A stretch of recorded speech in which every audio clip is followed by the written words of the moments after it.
Good morning, everybody, and welcome to the Institute of Hospitality webinar this morning. My name's Sam Corstock, and I'm the Head of Professional Development here at the Institute of Hospitality. And I'm joined by an expert panel here today to talk about mental health and managing workplace stress in hospitality. Before we get started and introducing our panel, just a few housekeeping items to run through before we get going. So we are open to questions, so please do ask questions throughout the webinar, and we'll try to get to as many of those towards the end of our time together this morning. You can ask questions by using the chat facility on screen, and we'll get to them, like I say, towards the end. We'll aim to finish within an hour today. We might go over a little bit longer, it might be a little bit shorter. We'll see how the conversation goes and how many questions we've got to try and get through. Today does count towards your CPD hours, your continuing professional development hours, and we aspire all members to do a minimum of 30 CPD hours a year. So today's webinar does count towards those 30, and you can record this on your members dashboard. Just click on the CPD button and add that to your records. And today's webinar is going to be filmed and placed on our on-demand channel on the IoH website, and that'll be on there very soon, so you can come back and watch it whenever you need it. So this week is National Mental Health Awareness Week, and we're delighted to be putting this expert panel together. And we were all, just before we came on the call, trying to find something green, because on Thursday it's Wear It Green Day as part of the Mental Health Foundation's awareness on Thursday. So search your wardrobes for something green and wear that with pride on Thursday. So without further ado, let's go and introduce our panel, and they're just going to introduce themselves, where they're from, what they do, and tell us why they said I'm in to the Institute of Hospitality and why they're part of our hospitality family. So I'm just going to go round my screen as it is, as I see it. So Debbie, could I come to you first, please? Thanks, Sam. Hi, I'm Debbie. I am a coach, I'm a hypnotherapist, and I'm an NLP master practitioner. And the reason that I love being involved with the Institute of Hospitality is the first time I came across it, I was actually at a networking event, and I was blown away by the passion that I saw. It was hosted by the IoH, and the energy in the room, the creativity, the real focus, especially on helping young people, because we were just coming off the back of COVID. And yeah, I was just really, really blown away, and that's why I'm pleased to be here today.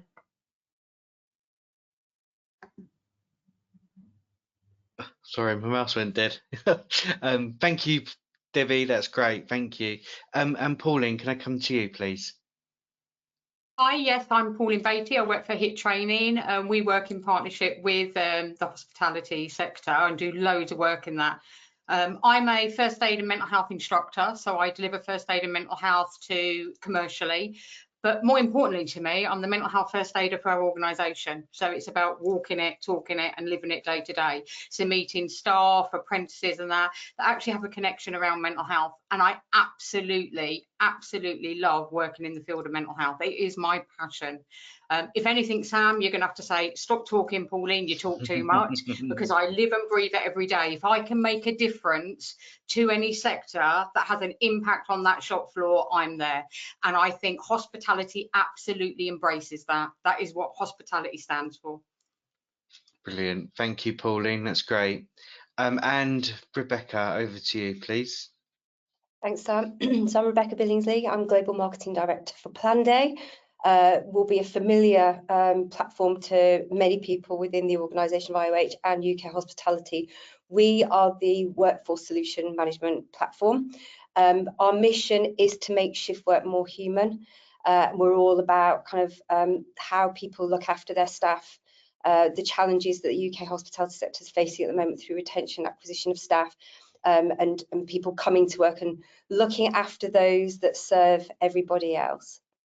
The reason we work with IoH and we're part of the IoH family is I think, you know, just as Debbie said, the events are really great. The passion, the enthusiasm, like you can't be in this sector and not be a part of the IoH family. Let us just say it that way. Brilliant. Thank you, Rebecca. That's great. And Monica, last but not least. Hi there. So my name's Monica, also known as the Dancing Hotel Inspector. So I work with independent hoteliers to create memorable guest experiences by looking at their business structure, operations and service delivery to improve their processes, so they have skilled and motivated staff that can deliver exceptional service and transform their guest interactions. The reason I'm in is I've been in hospitality pretty much all my life. I started off actually as a student member back when it was the HCIMA, which is a little while ago now. At that point, I was actually on the student committee down in Devon, which some of you may not know about. More recently, I was a previous chair for the London region, and I'm now back on the newly formed London Region Committee. So yeah, I'm very passionate about the industry. And a quick little plug for London, this Thursday is our AGM and our cultural event at Bankside. So hopefully a lot of you will be coming there as well, and I'll see you there in person. Brilliant. Thank you, Monica. That's great. Brilliant. So let's get to it then. Let's talk about mental health in hospitality. So according to the Burnt Chef project, 4 out of 5 hospitality professionals have reported having experienced at least one mental health issue during their career. And their HSE, the Health and Safety Executive, say an estimated 35.2 million working days were lost in 2022-2023 due to self-reported work-related ill health or injury. So managing workplace stress in the hospitality industry can be challenging during the fast-paced environment and high-pressure situations. So some of the strategies, which we're going to talk about some of this today, include identifying stressors, so identifying aspects of your job that cause stress, help me out, Monica, prioritizing, thank you, tasks, time management, set boundaries, practice self-release techniques, seek support, take regular breaks, stay organized, a healthy lifestyle, seek professional help if needed, organize on structure, and generational differences. So remembering managing workplace stress is an ongoing process, and it's essential to find what works best for you. Experiment with different strategies and be patient with yourself as you navigate through stressful situations in the hospitality industry. So, Rebecca, if I can come to you first, from Planday's point of view, you've been doing some more in-depth research into this area within the hospitality sector, and you've recently launched a new campaign to try and help businesses and employees have a better work-place balance. So would you mind just expanding a little bit on that for us, first of all? Yes, we were quite horrified at the 112,000 unfilled vacancies that were happening in the sector, and spending lots of time with our clients, just how tough it was finding great talent and holding on to it. And that feels very unique actually to our sector in our geolocation.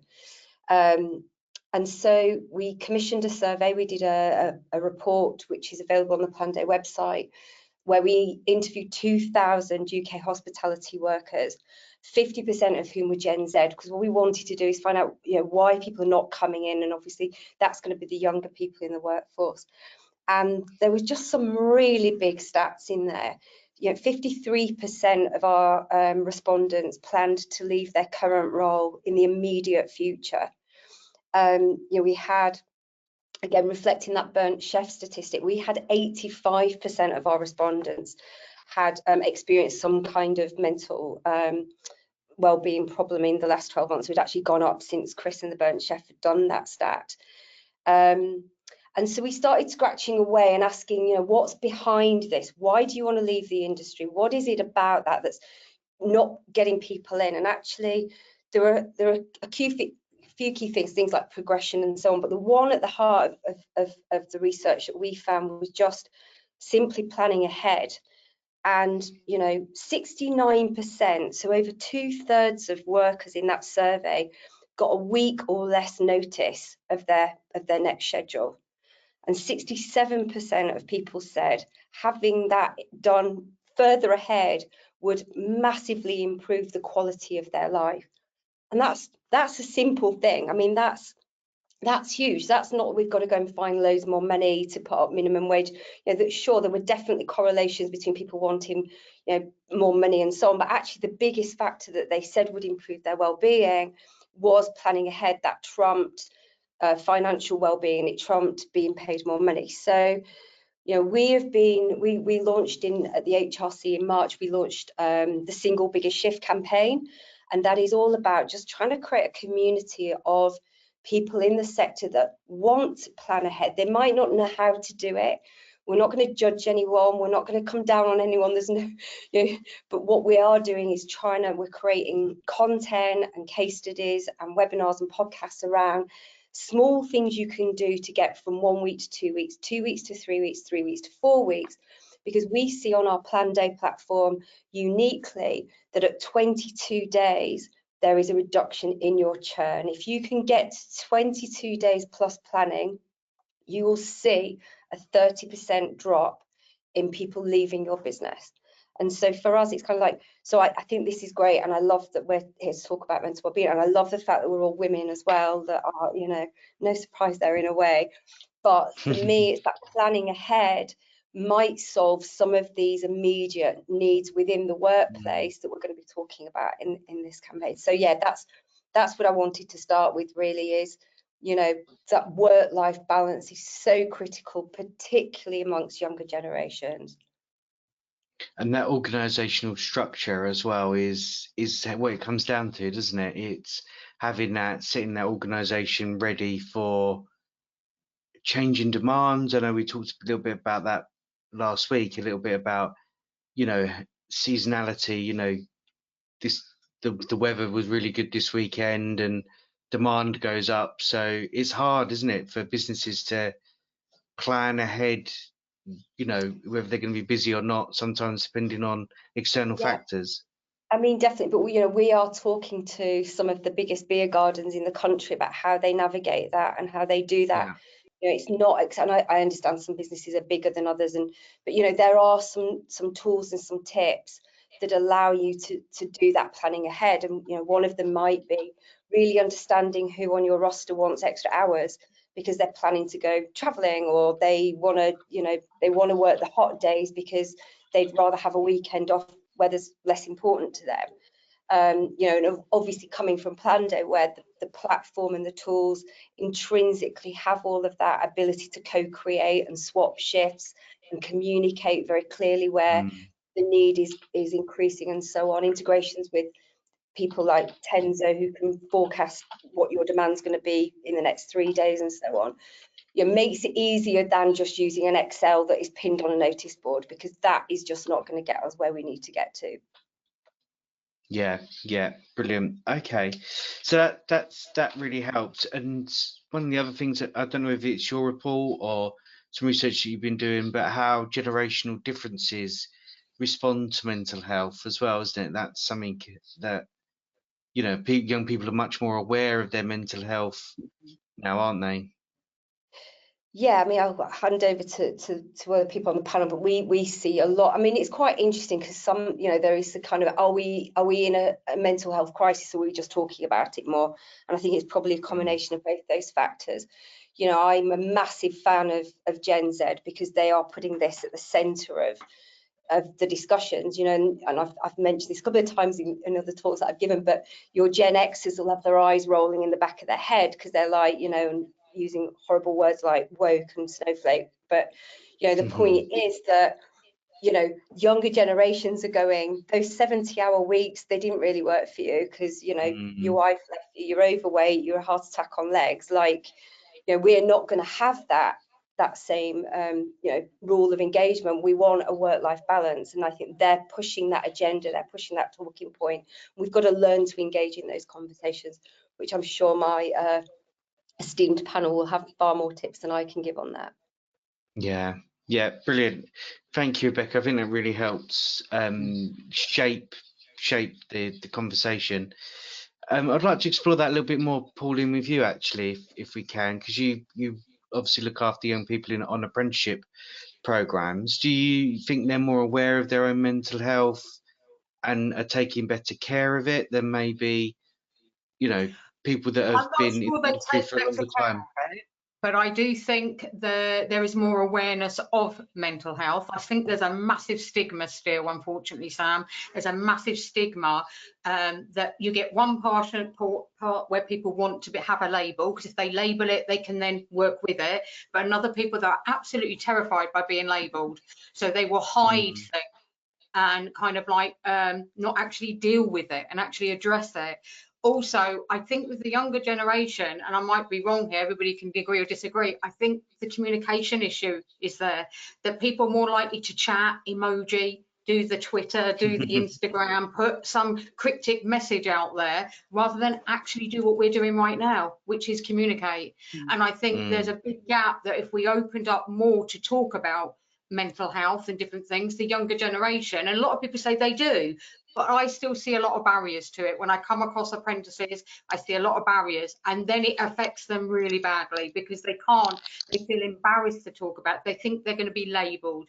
Then it starts affecting work, it starts affecting study, and they're not able to retain information. So we have this build up, and it's almost like this wave coming, whereas if we just took 1-2 steps back and actually said, if we could be more proactive than reactive when it's got really bad, how can we get people talking, engaging, and embracing that it's okay not to be okay?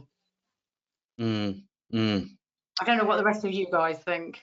Yeah, no, that's really interesting, Pauline. And Debbie, I think this leads nicely into what you do. Sort of like practicing those self-relief techniques, you know, whatever we was talking about earlier, about whatever is suitable for you, you know, whether that's meditation, yoga, deep breathing exercises. I like to go and take the dog for a walk, and get some fresh air. So it's whatever's good for you, I guess, isn't it? But do you want to expand a little bit on that as an expert? Yeah, absolutely, 100%. I mean, I'd just like to pick up on something that Pauline said there about communication and young people especially, and we do hear a lot about younger people being more aware of mental health, and on the one hand I think that's absolutely true, but I also think young people in particular are held or are holding themselves to much higher standards of perfection than any other generation previously. So I think this really leads into an uncomfortable relationship with failing at anything. Now, the world I come from, failure to me is simply gross. You know, it's a way of something not working well, and then you're armed with all of this knowledge that you can, I know not how to do it now, so I'll try something else. But I think in this very kind of goldfish bowl that people are living in these days, and this idea of this kind of Instagram life where everything is perfect, it's very difficult to hold your hand up then and say, you know what, this really isn't how I'm feeling inside. I'm really not feeling this is perfect. And so I think the piece about communication for me is the dialogue with yourself actually, and what you notice, what you choose to ignore. And so there are certain things, yes, absolutely, carving out time for yourself, giving yourself permission actually to spend time on yourself is almost like the first step.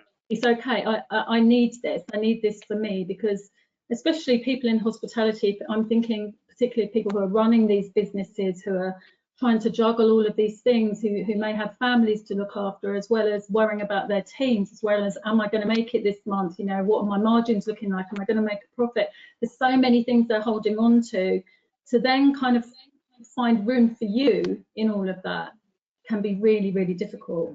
And actually that is the single most important thing that you can do, is to give yourself permission to say, yeah, I can take 1 minute here. Because even if it is just 1 minute, that's literally all you think you have, you can spend 1 minute just sitting in a chair and breathing slowly in and out, just to take your mind away from the craziness that's going on out there.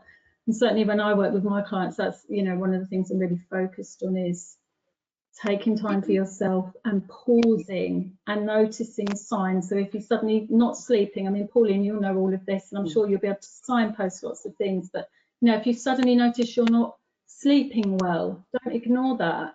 If you suddenly notice you're not getting joy in things you would normally get joy in, notice that. Appetite changes, notice it. You know, it's being more self-aware can then help you move forward and manage stress more effectively. I'll shut up now. No, that's really good. I was thinking what you were saying, Debbie, there about like how people perceive things. I think the other thing sometimes our younger generation they weigh the weight of the world on their shoulders. So the other thing they do is they worry about the stuff they can't change, then don't actually look at the things that can change.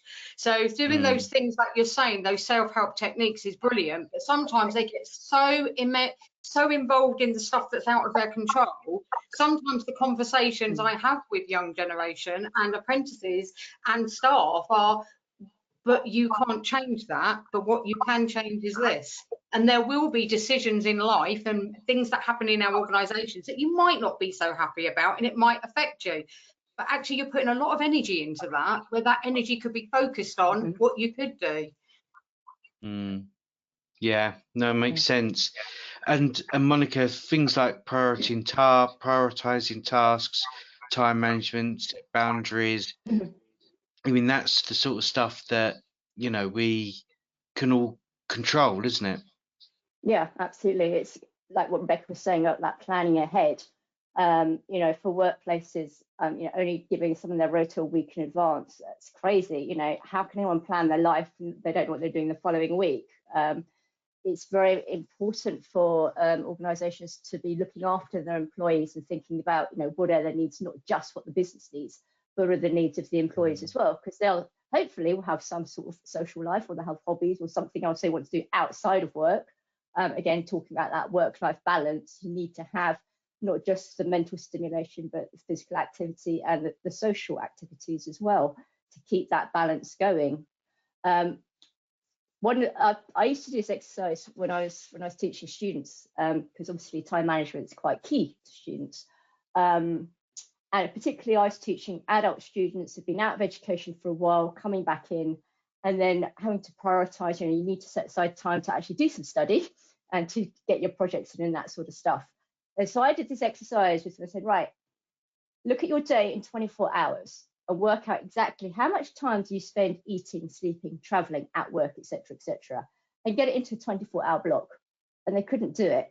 And the reason they couldn't do it is because they were multitasking. Oh, well, I'm watching TV, but I'm doing the ironing at the same time, or I'm doing this, you know. And they said, well, you need to like prioritize what is it that you actually do. And from that, you need to still find a chunk of time to do some study as well. So they had to look at how to rearrange what they were doing and the timings of what they're doing, how to work more effectively. So yeah, it's quite interesting because you'd think, oh yeah, 24 hours, yeah, you know, we can do everything in 24 hours, but then they'll go, but I've run out of hours. So yeah, it's quite a good exercise. It zones in and makes you really think, oh, actually wasting time doing that, I could be a lot more productive, you know, in moving things around. But yeah, understanding your time management is key, you know, diary planning ahead, but getting that work-life balance into that as well. Yeah, and I think that's also quite hard, the boundary bit, isn't it, when for people working from home. So, you know, the feeling of always being present and always there, you know, having to respond instantly because you're at home, you're expected to answer straight away, where actually you might be in other meetings, you might be on calls, and you know, you can feel the build up behind you, can't you? So I think it's different for everybody, isn't it? I think your work situation, your home life situation, you know, where you go to work, if you have a hybrid situation, and it's just setting that, you know, this is work time, this is home time, and try and not to have those boundaries blur. And obviously, you know, emergencies and exceptional things happen, or, you know, you might be doing an event or etc. So you have to, you know, those boundaries do cross, but it's probably trying to keep Yeah, to I think those boundaries as much as it's possible. scheduling in as well, like your time off time, actually putting a block into your diary like this. I'm not actually doing anything. I'm not going to answer emails, you know, or whatever it's going to be. And I was going to say something else and I've just forgotten. Well, Yeah, on that, Monica, what I do, my diary is a bit of a tip for people, is I put in my diary, keep 3 blocks. So I've got admin time, I've got time to Yeah. answer my emails, I've got some time to think and just stop and go, right, what are we doing?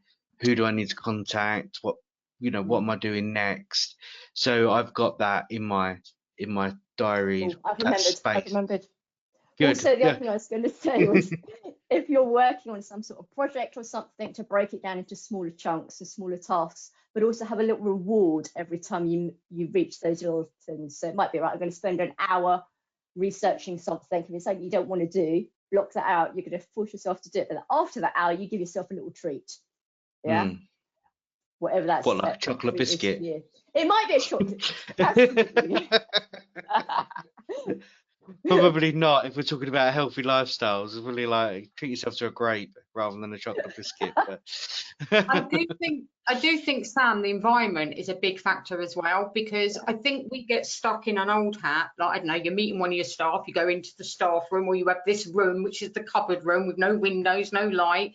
And I always say to people, can we not think outside the box? Why, if you've got to speak to somebody or talk to somebody, go for a walk and talk outside, get that sunlight on you, get that heart rate up a bit, the exercise, because you can't put money on going outside in the sun and walking and talking.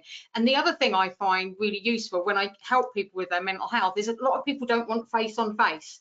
They actually find they communicate better side by side. So as you're walking and talking, people open up more, whereas if you're straight in their face, they feel a bit, oh, it's a bit intimidating, like it's I'm in trouble or something. So I do think the environment plays a massive factor on listening to staff, talking to staff, and if we have the opportunity to get a bit of daylight in there, we know it's going to help them, and it's going to release some of those nice endorphins that we want to actually make us feel better and get our breathing better.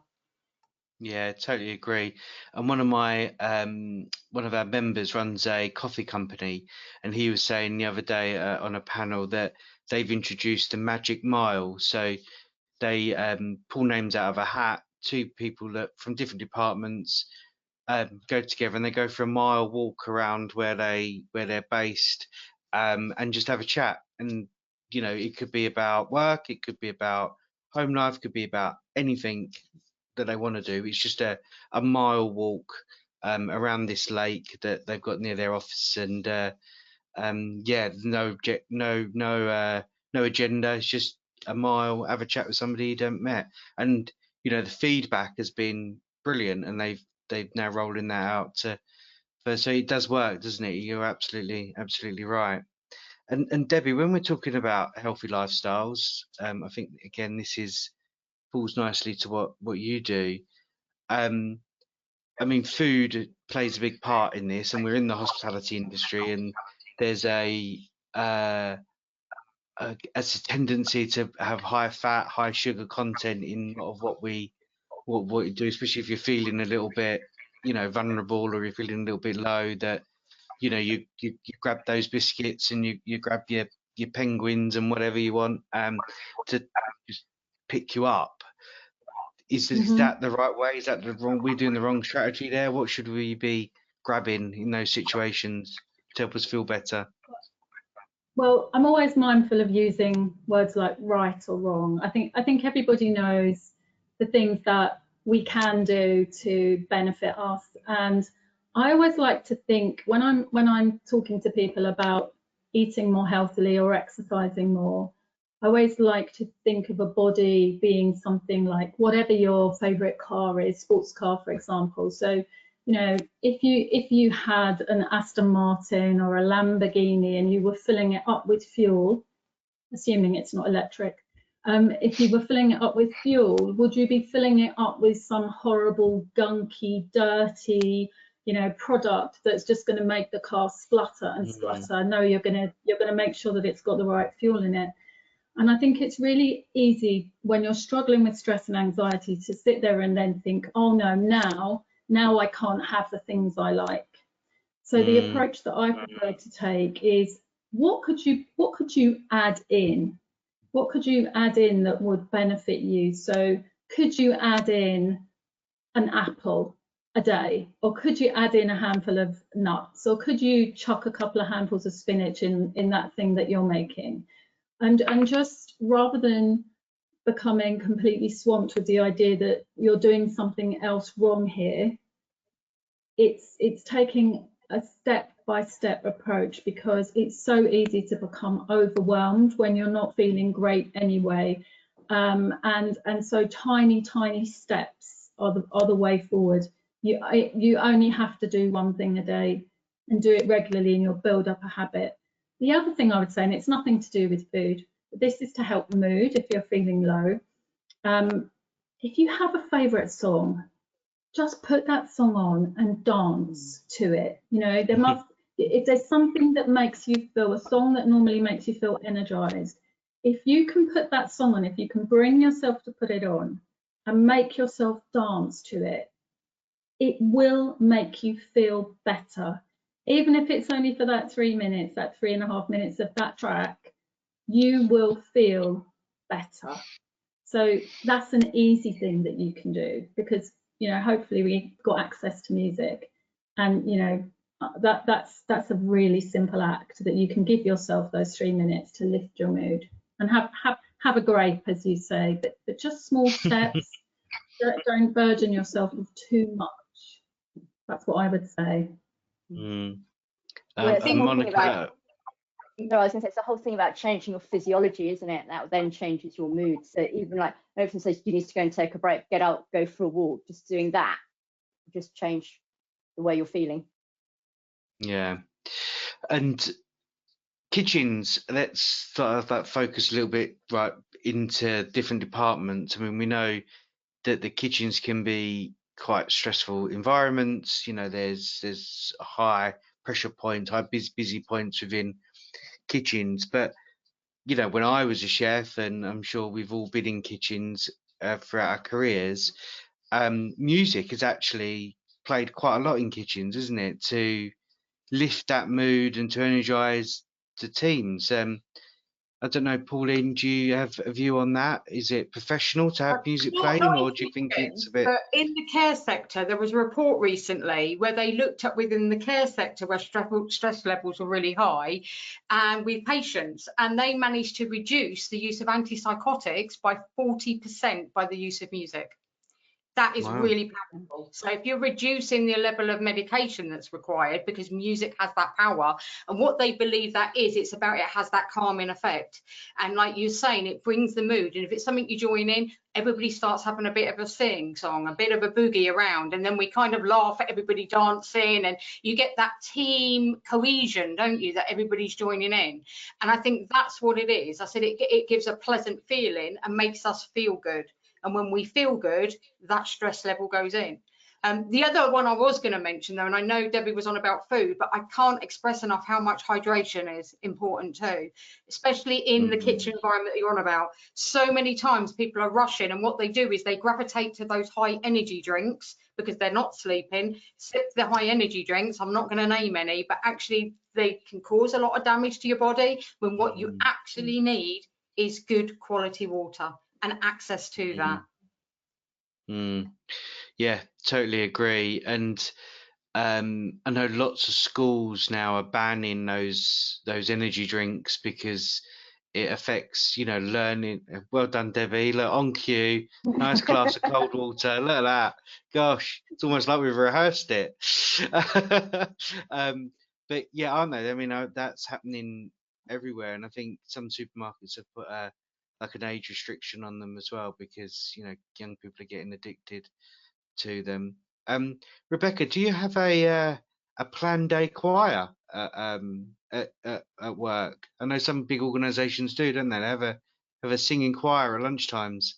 We don't, and I actually, we're organising a big Plan Day next month, and we're flying everyone from everywhere to Copenhagen to come together. And one of my creative suggestions for that was to learn a Plan Day song in Danish and have it, and I got absolutely booed out of the room. Oh. So they're much.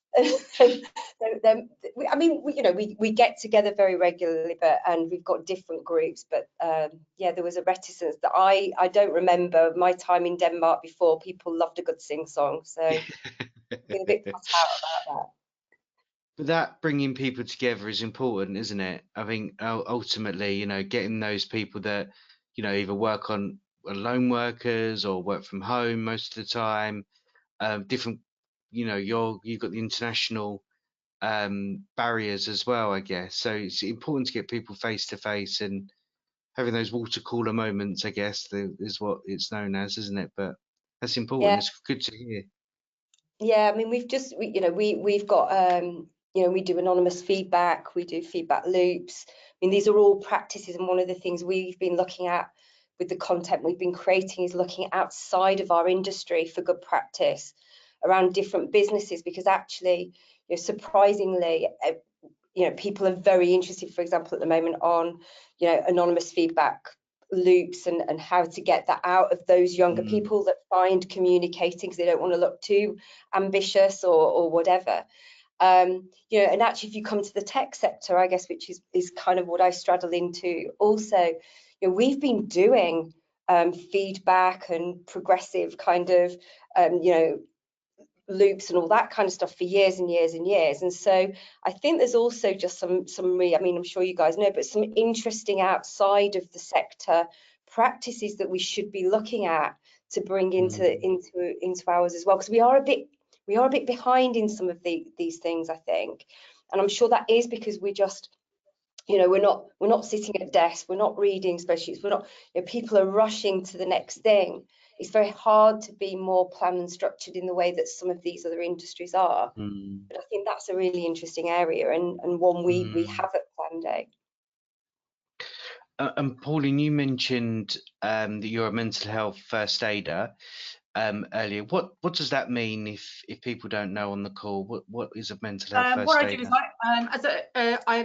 what I do is I provide a service to all of the staff within our company that any person can come to me within my hours of work because of the boundaries, so they know where I am, and I'm there to support them. What I do when I say support them, they need to know that they could talk to somebody in confidence, that that's not going to be shared, except we have a rule within our company that if someone's at direct risk, someone else at direct risk, or the company's at risk by their actions, then I have a duty of care to report. But apart from that, somebody can approach me, and it doesn't have to have a label, it doesn't have to have any diagnosis, that people can just say, do you know what, I'm not having a great day, I'm going to pick up the phone, I'm going to have that, almost like going to having the cup of coffee in a chat, that we seem to have lost that bit, that sit down, have a chat with someone like myself, where I will listen without any judgment about anything they have to say. I'm not comparing it, going, well, I'll tell you about my bad day. None of that. It's about listening, giving that person the time of day. Once I've given that person the time of day, we always signpost where we believe they may get the best help. So that could be like if it was Burnt Chef, something like that, or it could be an employer assistance program. Quite often I tell people, to be honest, get checked out by the GP, because we know nothing, and let the GP have a look at you, because we always assume it might be mental health, but what if it's physical health? We don't know. So I always say, go get an MOT, coming back to your car, let's look at the car, let's look at the person and get checked out. Could be a vitamin B12 deficiency that's causing someone to be unwell. So we try and get people, and we signpost. So I clearly say to people, I'm not going to do therapy, I'm not doing counselling, that's the expert's job. But what I will do is I'll give you contact numbers where you might be able to access that. Like under the NHS, you can self-referral for counselling now, because some people are a bit frightened of ringing the GP. And in our company, we've produced a signposting sheet. And on the signposting sheet, what we've done is we've actually put the links to all the approved people, where people can click onto the signposting sheet, because they might be nervous because they're younger generation, and they can click on and they can use a chat service, or it might be an app that you can download. We use different apps. It could be someone you can physically talk to. So we've taken on board all of our employees and apprenticeships and said, What do you want it to look like? You're in control of this. And they've said, I want apps, I want chats, I want emails, I want sites I can go to. Because we go to the GP, you might be given a leaflet, you leave and then go, well, what have I got? I've just been diagnosed. They've said I've got depression, I've got this, I don't even know. I've been given this and this. What does it mean? So we help people in their journey. And then they can come back to us as much as they want whilst they're at work. What we've seen is having first aiders in mental health, the same as physical first aiders, retention rates have gone up. People are having less sick days off because they know there's someone they can approach and it's safe. And we looked at putting plans in place to support that person in the workplace, because it's all about what you can do, not what you can't do. People think if you're mentally unwell, oh, be off work. Actually, that could be the worst for somebody. They need to work to help with what's going on. And actually being off work isn't the best option. So we try and look at the holistic person and what their needs are, rather than tailoring. It does work with one, we do it with everyone. So that kind of explains what we do, and we're constantly there to support. I've had mass amount of people from the hospitality sector come onto the training, and they're now identifying in the hospitality sector, not only do we need physical first aiders and mental health, we now need mental health first aiders, and so many per restaurant or business, whatever, to have. And it's not always the HR or the head of people that are being put on the course, it's the people that are on the shop floor that are going to meet with the people and have those communication skills.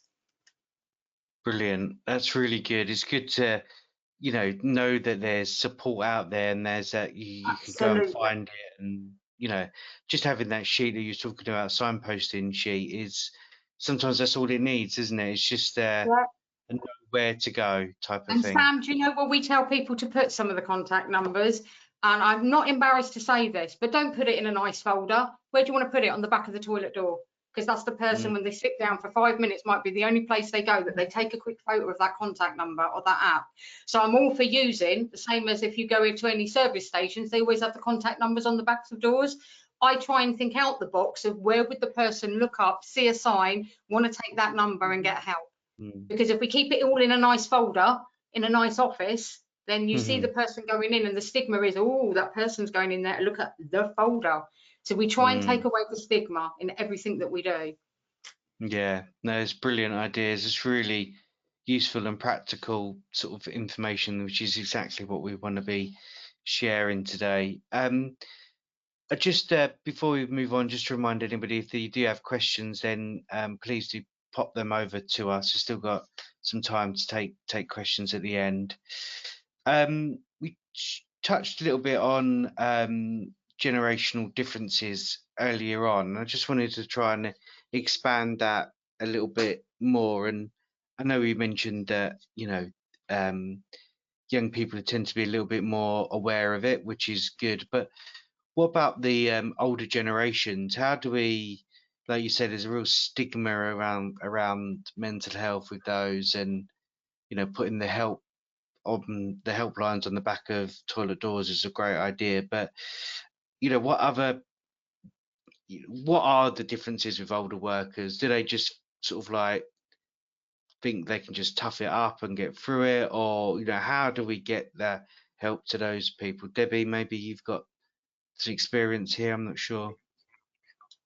Yeah, I mean, I think it's interesting. I think this is generational, and I would also say gender, it also plays a part as well. I think older people were brought up. You have to think about when they were children, when we were children. We're obviously, I'm quite old, so I'm of that generation where you just brought up to just kind of just get on with it. So if you were brought up in an environment where your needs were met with just pull yourself together, or especially for young boys, don't cry, boys don't cry. So this is something that you observe, and it's something that you absorb, and it becomes part of who you are and who your peers are. And so therefore you're trying to break down decades of conditioning. And I also think that there's a lot of generational things passed down. So if you think about then the lessons that are coming down to our generation, or my generation, from grandparents, who were post Second World War, all of the trauma that they would have experienced, and how does that then play into their own parenting skills, and all of these kinds of things are at play. So when you're talking about this older generation, to get them to admit to feeling like they can't cope, for example, that's actually really, really tough. But again, I'm like really focused on what we're telling ourselves inside. And if there's that inner critic that you have, or that unkind voice that says, pull yourself together, just get on with it, you know, you're being weak, or you know that you're making a fuss about nothing. It's sometimes we're battling ourselves as much as we're, you know, battling anything that's external. And so one of the things that I think is really helpful to do for any generation, but particularly for a generation that might find it hard to articulate, is journaling.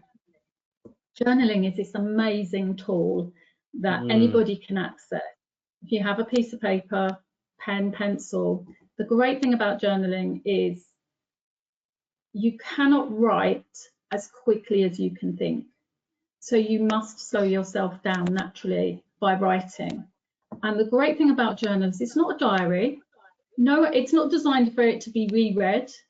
It doesn't have to be something you keep. You can just write this on a scrap piece of paper. You can throw it away. You can burn it. You can tear it into a million pieces. It doesn't matter.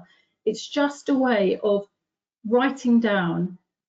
Flow journaling, which is where you just write whatever comes into your head, or you may just have a prompt. So you could start with something like, what does freedom mean to me, for example, or what does relaxation mean to me, or what does stress mean to me, and just see what comes. And it doesn't matter, forget the grammar, forget the punctuation, no one cares. There's just something very cathartic. It's like doing a download, and it's a way of noticing. And if the same things are coming up again and again and again, that's telling you something. It's like a bit of, you need some attention. So that for me would be like a really basic first step to being able to access and to care for yourself. So if you can't reach out externally, you're not comfortable with that, you're sort of almost then learning something about yourself by writing in this way and noticing. And then the other thing that you can do is really, if you feel yourself starting to get, let's use a very overused word, triggered in certain situations, notice what situation is that? Is it my environment? Is it a person? Is it a turn of phrase? It doesn't matter what it is, but start to notice those patterns. And it could be every time I'm around that person, I'm feeling this emotion, and note down the emotion. And really crucially, how did that then affect your behaviour? So you can then start to hopefully create a tiny, tiny bit of space where before you behave in a way, you can come in and you can say, I'm choosing not to behave like that now. And then if you can then get one step even further back, I'm choosing not to feel like that now. And then you can start to change the way that you react to that particular trigger, because we are in control. We don't think we are. We think we're at the mercy of everything. And it's about learning how to control your emotional state. It takes practice. I'm saying this, you know, in 30 seconds. This takes practice and practice and practice. But it absolutely is possible to choose how to react. And then you have all that power back.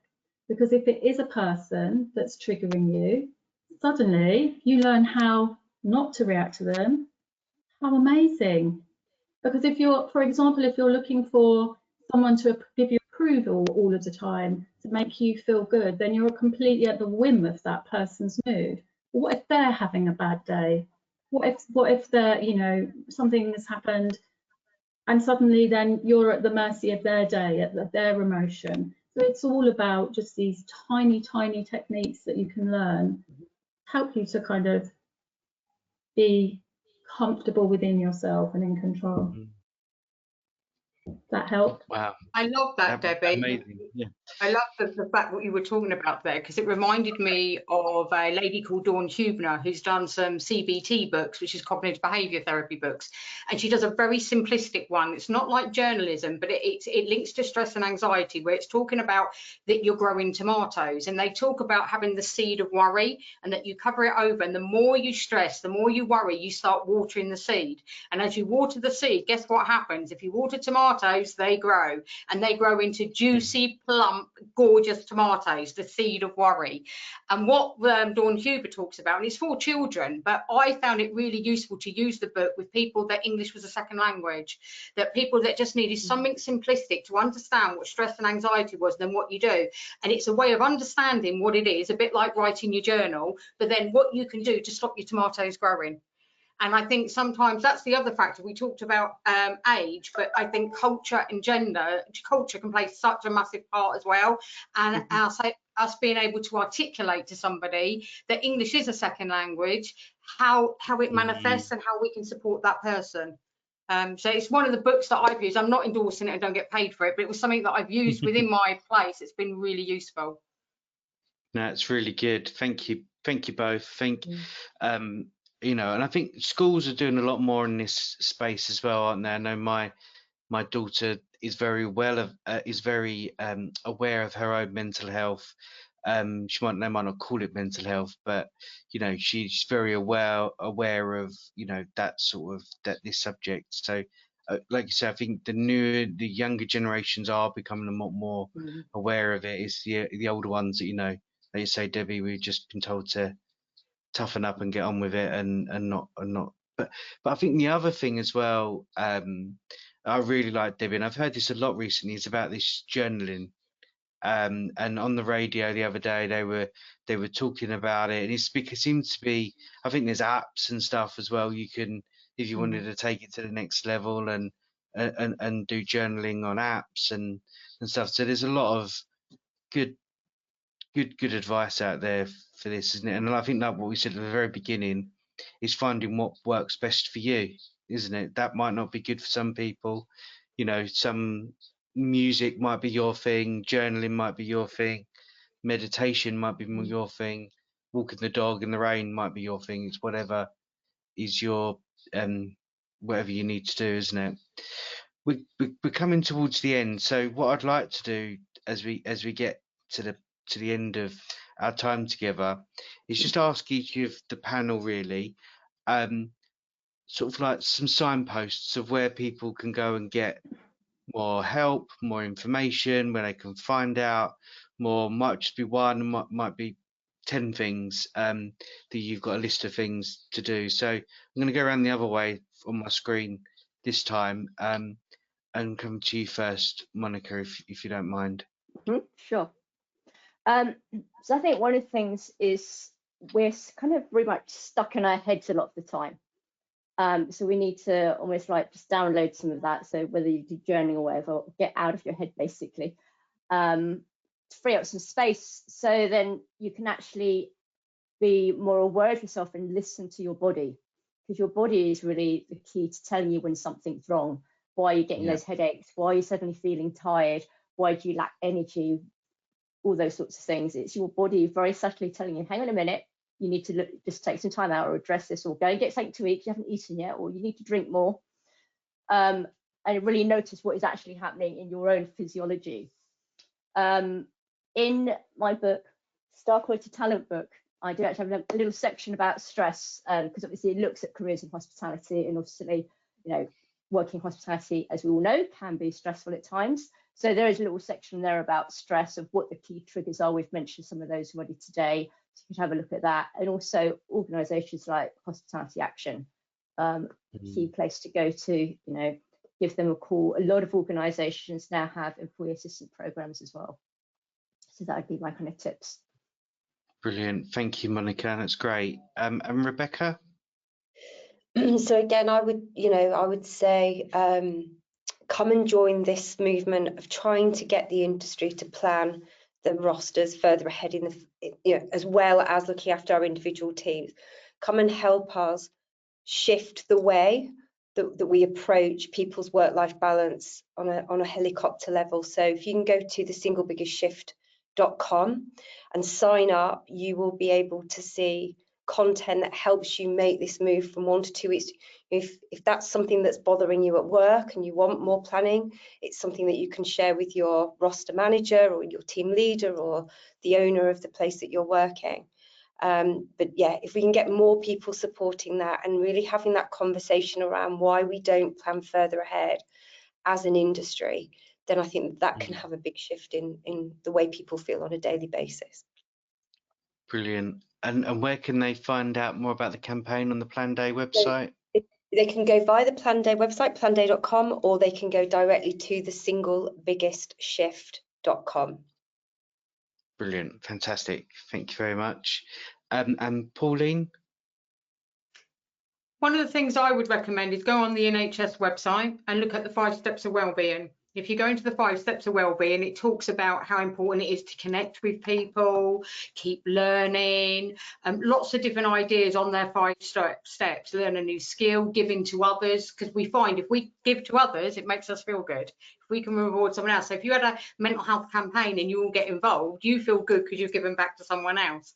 But what I love about the website is when you go at the bottom, there's some other links. It's got some links on mindfulness and some videos on mindfulness, stress busters and things that can help. And I'm all into trying to make the narrative in the workplace fun. So can we bring up a quiz? Can we do something? Can we do something in our groups that helps us learn but enjoy the activity at the same time? Is there a mindfulness activity you could do at work at the beginning of the shift or at the end of the shift that just makes people go away so they feel work's ended and now it's pleasure time? So you're not always going home with that last thought about what's just happened at work. Yeah, brilliant, brilliant. Thanks, Pauline. That's great. And Debbie?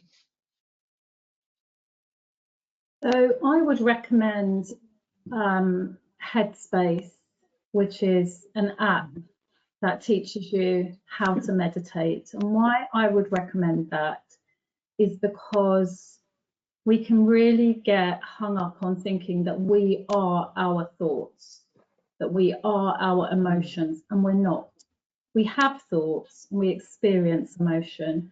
And when you learn to meditate, there is nothing more wonderful than having decided to sit somewhere quietly and then seeing that your head's not having any of that. Your thoughts are just going off like fireworks in your head. You can't even sit there without thinking, am I doing this right? What am I supposed to be doing? So Headspace, I think that you can get that app for free, and you can get a number of meditations for free on that. So I would recommend that. And if I could just say one more thing that's really helpful from a breathing, calming yourself down perspective. I'm not going to do this in my hypnosis voice because I don't want to send myself off.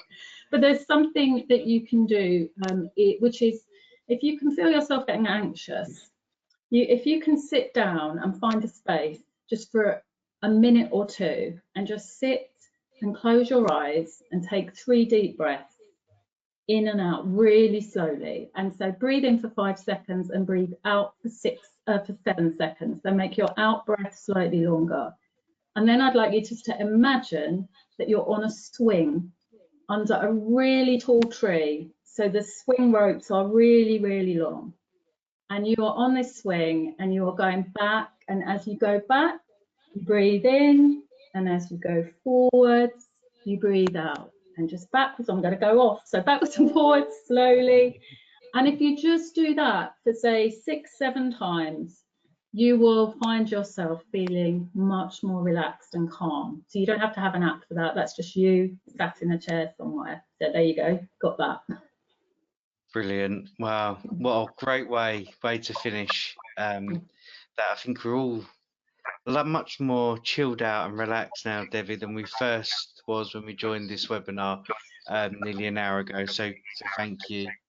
There's just one other piece of resources that are available, and that's on the Institute's website. And we worked with Mind to produce a mental health first aid, a mental health toolkit, sorry, which is available on the Institute's website, which we worked in partnership with the Mind charity on as well. So there's lots of information, lots of resources out there. So if you do need to seek help, then please seek it out. So that's brought us nice. Oh, actually, we have a comment. It's not really a question, but it's a comment that's coming from one of the listeners, and they said that they find what works for them is when they themselves get home tired, and my kids pick up on it when I've had an off day, and I try to identify when my oldest is having an off day to feel comfortable to talk about it. So, identifying, I suppose it's showing your side, your ability to connect with your children that way as well. So that's another lovely comment there as well. So I'm sure we could probably talk all week about this if we had time, but sadly we don't. So that does bring us to the end of today's webinar.